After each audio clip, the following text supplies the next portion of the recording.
విశాఖ జిల్లాలో ఎలమంచిలి నియోజకవర్గ ఎన్డీఏ కూటమి అభ్యర్థి సుందరపు విజయ్ కుమార్ విస్తృత ప్రచారం నిర్వహించారు. 5 ఏళ్లలో జగన్మోహన్ రెడ్డి ప్రభుత్వం చేసిన వైఫల్యాల్ని, ఎమ్మెల్యేల అక్రమార్జన, కుట్రలు ప్రజలకు అర్థమయ్యాయన్నారు.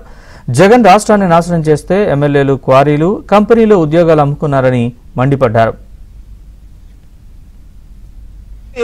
ఆర్థికంగా చితికిపోయారన్నాడు.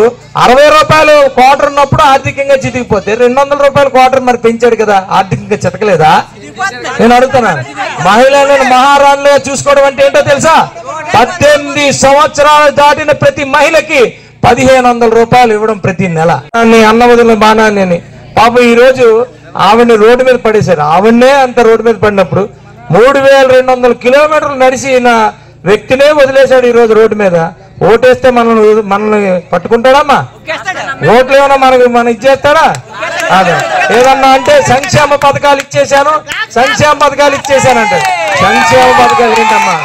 మిమ్మల్ని దృష్టిలో పెట్టుకొని పవన్ కళ్యాణ్ గారు, చంద్రబాబు నాయుడు గారు అండ్ మోదీ గారు మిమ్మల్ని దృష్టిలో పెట్టుకొని అమ్మా ఈ పథకాలు అనేది పెట్టింది. ఫస్ట్ మీకే చెప్పారమ్మా, ప్రతి ఒక్క ఇది ఇంట్లో 18 సంవత్సరాల దాటి ప్రతి ఒక్క మహిళలకి 1500 రూపాయలు ఇంటికి వస్తుందమ్మా.